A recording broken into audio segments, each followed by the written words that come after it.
back to the Tech Talks Daily podcast. Now, as you all know, I like to get you thinking about how technology is transforming every business, and even those you don't associate with technology. For example, I doubt that you've ever thought about the challenges of reinventing the Jacuzzi customer experience in a post-pandemic world. But the Jacuzzi Group had a fragmented dealer model, including hundreds of Jacuzzi-owned stores, Jacuzzi-owned dealers, and brand-agnostic dealers, all who had their own websites and e-commerce experiences.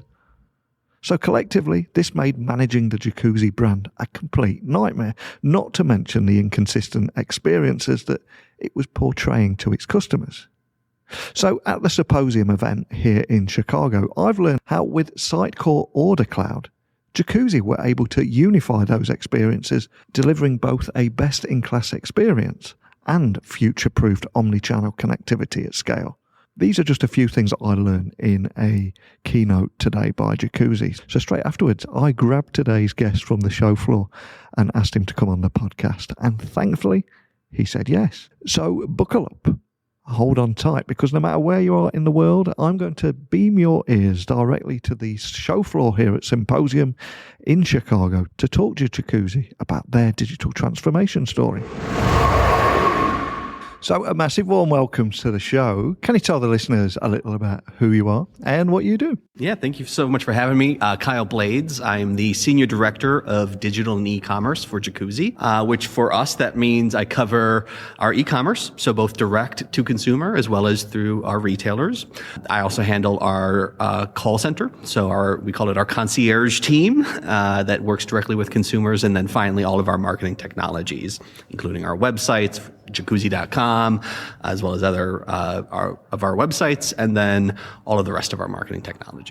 Cool. And I am conscious I've grabbed you off the show floor today. So what brings you to Symposium, and what have you enjoyed most so far? So this is my first one. We're a new Sitecore customer and just getting spun up on our Order Cloud platform, and really wanted to come here, learn more about Order Cloud. How can we better implement it? What else can we do? And then really wanted to learn, one of the things that we're doing at Jacuzzi is really figuring out what's closer to a best of suite, I should say. Right now we are very best of breed. How do we move closer to best of suite? What else can Sitecore do for us? How else can we partner with them? And so it's just an opportunity for me to learn. Awesome. And it makes a big difference being an in-person event, doesn't it, after a few years of... Oh my God, yes. Yeah. There's people that I've met, I've known for years online, and you're like, oh, that's what you look like. Okay, yeah. 2 foot shorter. Yeah. Now, on this Daily Tech podcast, I'm passionate about getting people thinking differently about industries that they don't associate with technology. And I think, correct me if I'm wrong here, but I think it's safe to say that many would not think of Jacuzzis being impacted by technology and rise of digital experiences. If anything, it's quite the opposite. So can you tell me more about the challenges that you've faced with fragmented dealer models, including hundreds of Jacuzzi-owned stores and Jacuzzi-owned dealers and brand-agnostic dealers? There's a lot going on there, isn't there, that people don't think about? Yeah, I think most people don't even realize Jacuzzi is a company. Usually when I tell them I work for Jacuzzi, they just look at me like, you work for Bathtub? Like, what are you trying to say? So, I think Jacuzzi, we try to be very tech focused and really be leaders there. Even within the hot tub itself, we have our smart tub technology that allows you to control your temperature. You can turn it off and on your spa with Alexa. You can control your entire experience all within your phone and have it so your spa's ready to go when you walk in the door and you come home. We also have new goggles to wear in our swim spas so you can see your lap count and everything like that. And so we try to keep our product moving forward with technology. But then from a marketing standpoint, because we do have so many independent retailers, we really have to figure out flexible solutions that's going to work on a local level. These are more mom and pop type of retailers that don't have the sophistication. And so we have to give them solutions that's really going to be easy to implement and something that they can understand the value in it, everything like that. And so it's creating something, we looked at a lot of out of the box solutions and stuff like that of what can we do that's out of the box. And there's not a ton out of the box that we can do because it needs to be so flexible and it needs to work for a mom and pop that doesn't even have a CRM or an ERP, all the way to, some of our larger customers are advanced business owners that have top of the class technology suites that we have to fit into. So it's that diversity in that group and figuring that out that's been challenging, but awesome. So where do you begin when looking at reinventing the Jacuzzi customer experience in a post-pandemic world and removing those inconsistent experiences that you just mentioned? Yeah, we start with the end consumer first and foremost, as well as then the dealer. So, we interview all of our consumers pretty often, both won and lost, to really figure out, well, what did you like about the experience? Why did you pick us or did you not pick us? And then just working with our end dealers too, to say, well, why aren't you going e-commerce? What's standing in the way of that? Or, whatever the next piece of that technology stack is, just to understand and to try to really build from them backwards. And then that way, when we go technology forward and deliver that solution, it's something that fits their need, overcomes a problem, whatever that is. I'm curious, what obstacles did you have to overcome to get where you wanted to be? Because I imagine it's not all sunshine and rainbows. It's not all sunshine. We rebuilt Jacuzzi.com a little over 2 years ago now. And we did that. We said, hey, we're going e-commerce. Dealers, it's coming. You're going to be able to buy online. And they said, no, you're not. Absolutely not. We are the 99% of your revenue, you are not going to start selling to us. And so, or selling around us essentially. And we thought it was a great model. It made sense on paper. And so, one of the things that a dealer said to me as we were talking about it was, hey, this is my identity. This is who I am as a person. I'm a person who sells hot tubs, and now you're trying to go around me. And it doesn't matter if it makes good business sense. It's an identity thing. And so for us, we had to take a step back and say, okay, if we can't just turn on add to cart on Jacuzzi.com, how do we go e-commerce? We have this goal of going 50% e-commerce by 2030. That goal hasn't changed. We just have to figure out a different way to go there. And so that's where we started looking at, well, let's get them to go e-commerce then. And let's connect Jacuzzi.com to their websites, and then you can check out through their websites. Well, then as soon as we did that, then they're like, well, we don't want to go on e-commerce. We don't want to do it either, right? And then they said, well, why don't you do it for me?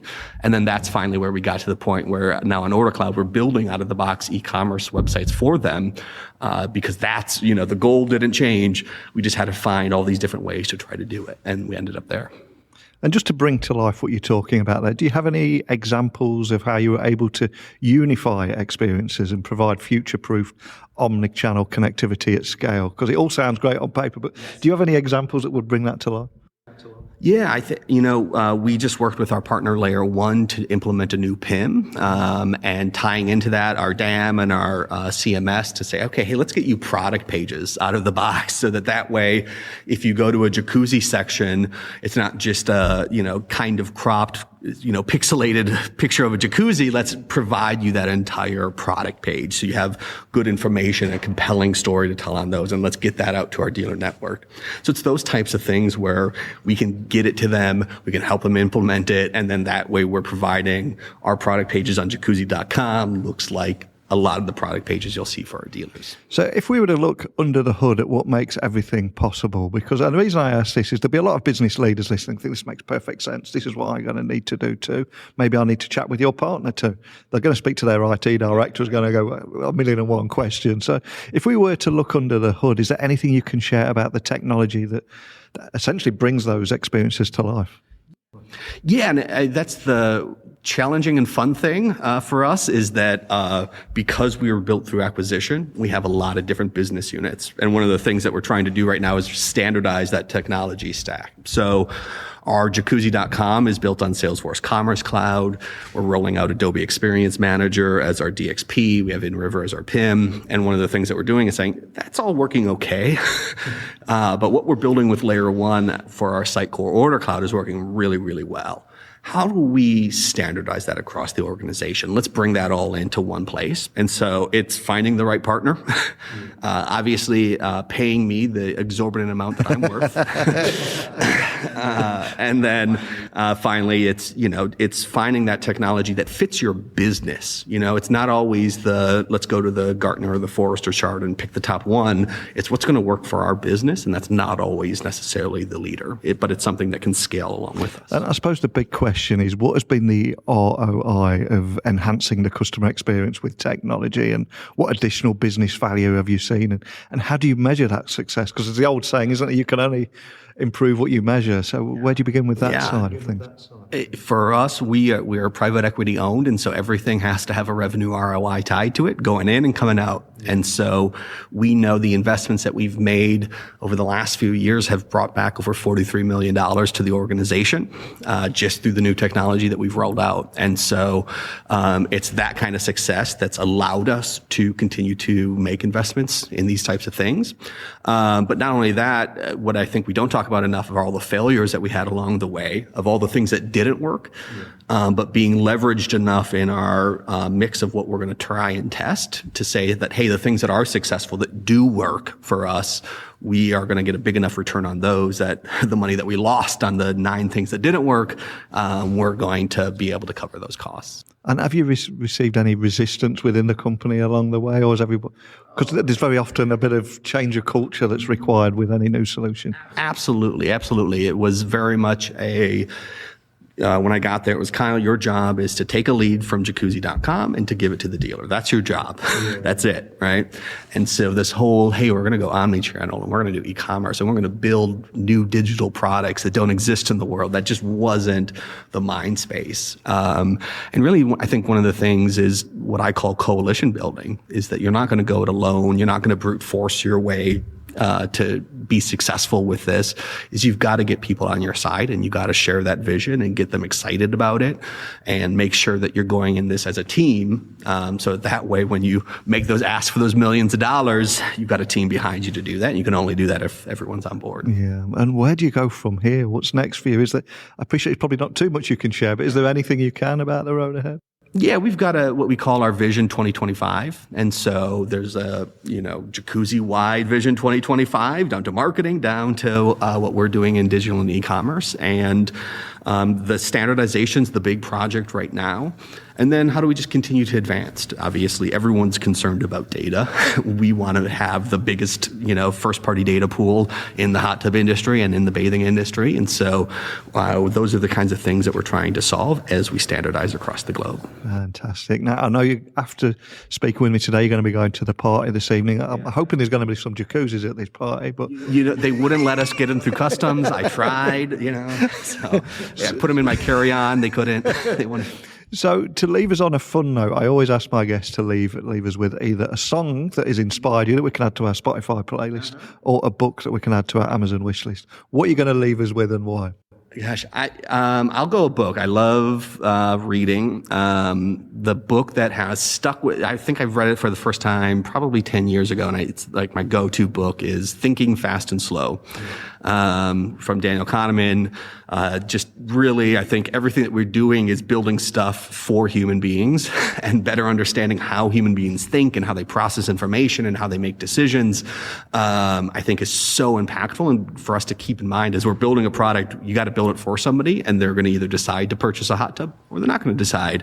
And we've got to make sure we try to make sure that decision is yes. And so that really opened my eyes up to that whole consumer psychology. Awesome. Well, I'll add that to our Amazon wish list. Now, before I let you go, I was going to say, when we all leave a big conference, soaking up everything that we've seen and heard and the conversations, what are you going to be thinking about on that plane ride home? I'm going to be thinking about how I should be making a lot more money, is the main thing. But no, I think what I love about coming to these things is hearing all the same challenges that we share in this industry and as we go through these things together.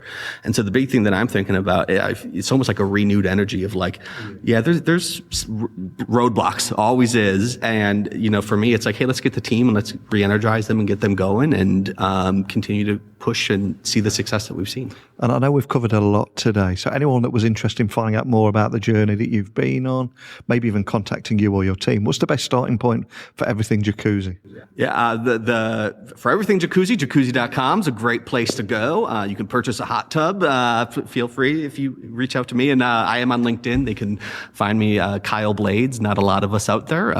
Feel free to connect. Awesome. Well, thank you so much for taking the time to share your story and come on off the show floor to share that with me today. Thank you. Thank you. What a great guy, and so much gold in that story and experience that they've been through. And I suspect that many people listening have not even thought about digital transformation and the technology stack in a company like Jacuzzi. And if you're in a company like this and you want to share your story or your trials and tribulations, things you've learned, things you do again, things you wouldn't, I'd love to get your voice on here too. So please email me now, techblogwriter@outlook.com, Twitter, LinkedIn, Instagram, just @NeilC.Hughes. Let's keep this conversation going. But now it's time for me to get back out there and find another guest for you all. So a big thank you for listening as always. And until next time, don't be a stranger.